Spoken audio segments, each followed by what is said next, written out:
Hi everyone, hope you all are doing well.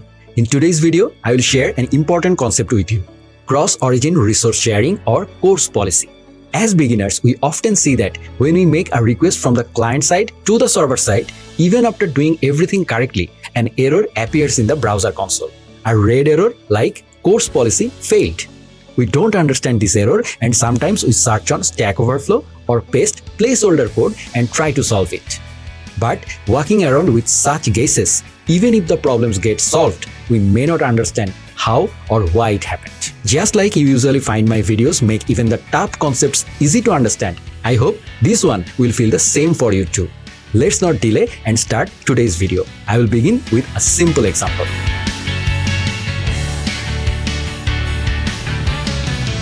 You can see my VS Code editor in front of you and I will show you the setup.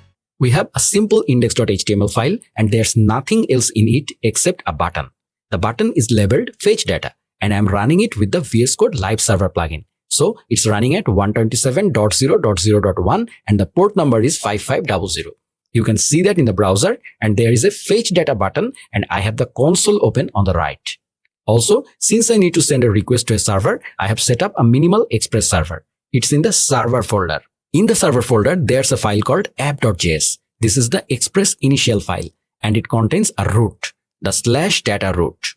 When that root is hit, it ultimately returns this data.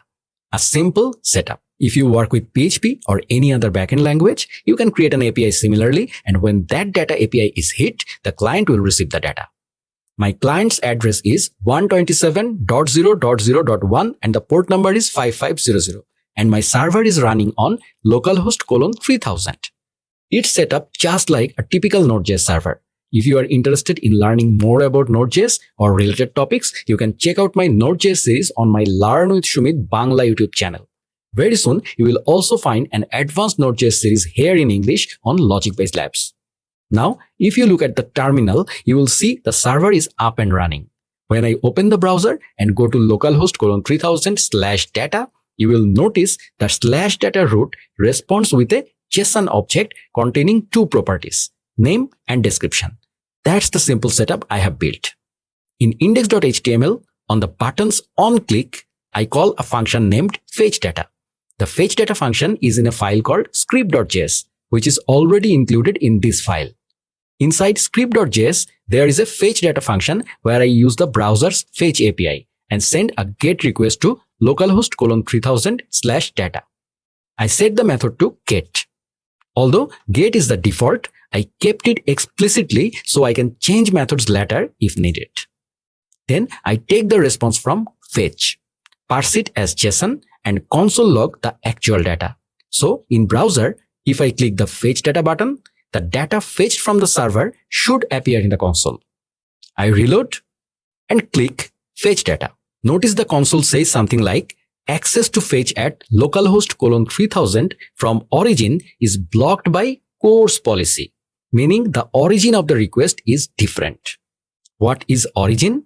The source where the request is coming from. I made the request from 127.0.0.1 and the port number from 5500 and I am trying to access data on localhost :3000. Both are URLs, but they are considered different, right?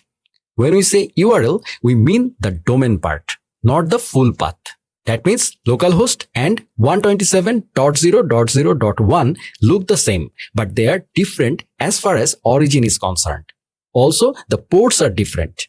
Because of that, the URL or origin is considered different. So the source and the server are different, and that's why it says has been blocked by CORS policy. And no access control allow origin header is present on the requested resource.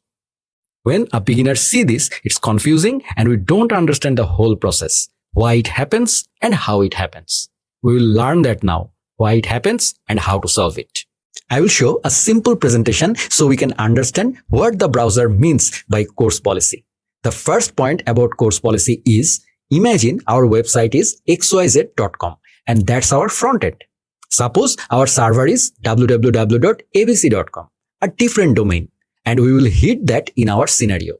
Those two are different domains. We expect xyz.com to make a request to abc.com and abc.com to return a response.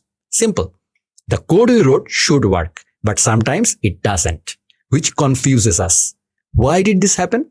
We can't figure out as beginners. The reason is simple. The CORS policy is blocking the request.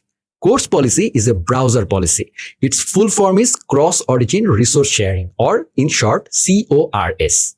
In simple terms, if the domain of the requester is different from the domain of the receiver, then by default, the browser will reject the request. The browser will block the request. It may reach to the server, but the browser will refuse to deliver the response to the client. That's why we see this behavior. Now we will see how to fix it. I will take you back to the editor. This task needs to be handled on the server side. Open the browser network tab. That's the network panel. I reloaded and cleared everything. Then clicked Fetch Data button. Notice the request details. I will enlarge it for you. Each request has two parts: request headers and response headers. Request headers are sent by the browser and include metadata and browser-related information. Response headers are generated by the server and also contain metadata. The response headers are created by the server. The request headers are created by the client or the browser.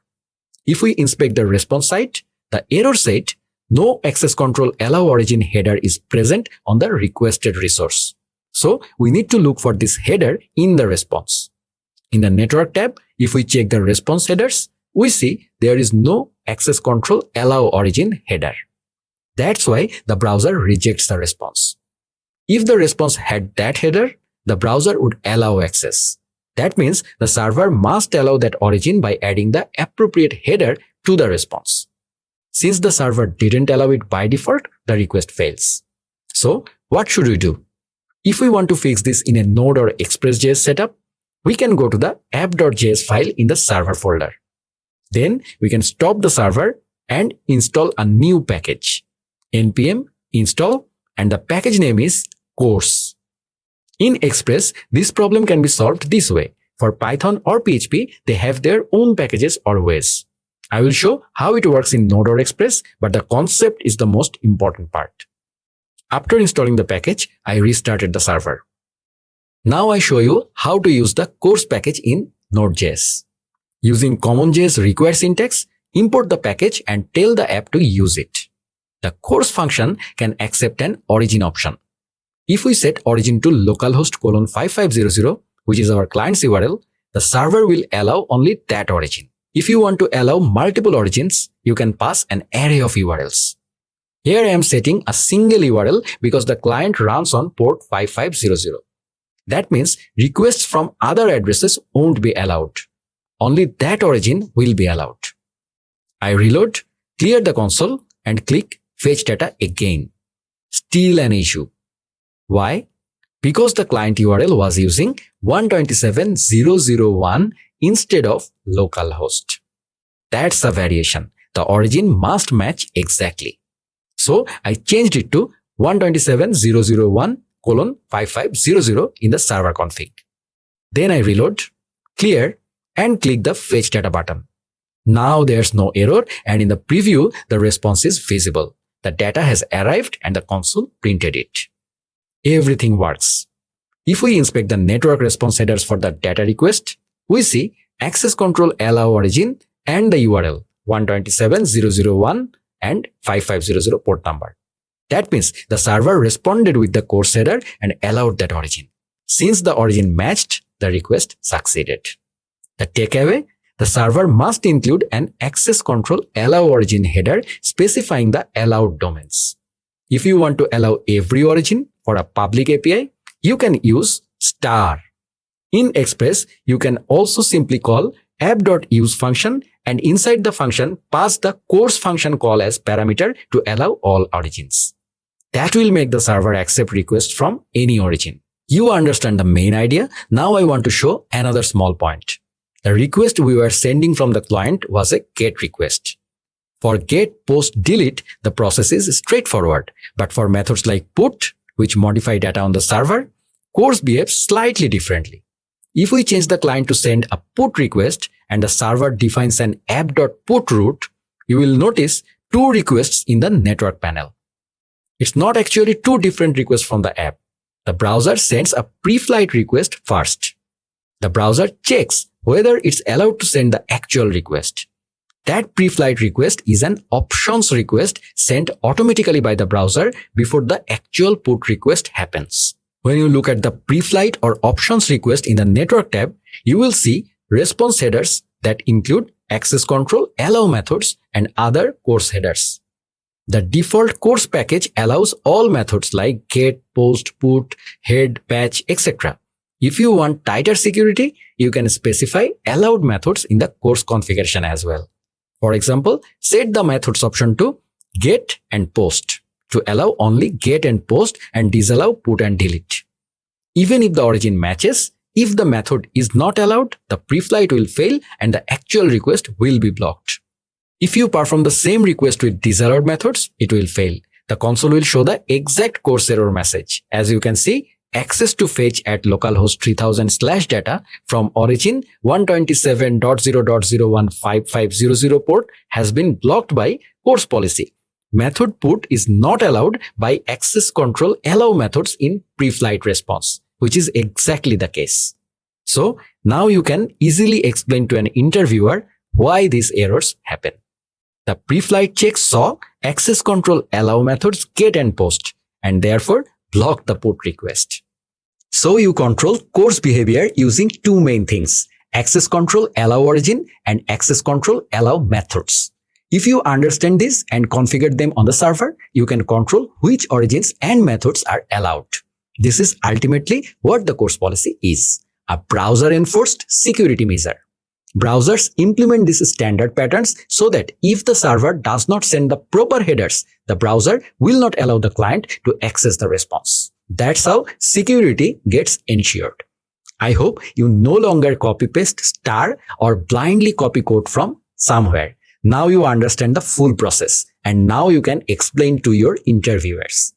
The concept of CORS should be clear to you now. If you have similar conceptual doubts, feel free to ask in the comment section. You can also request similar conceptual videos. I make conceptual videos like this and I am happy if they are even a little helpful.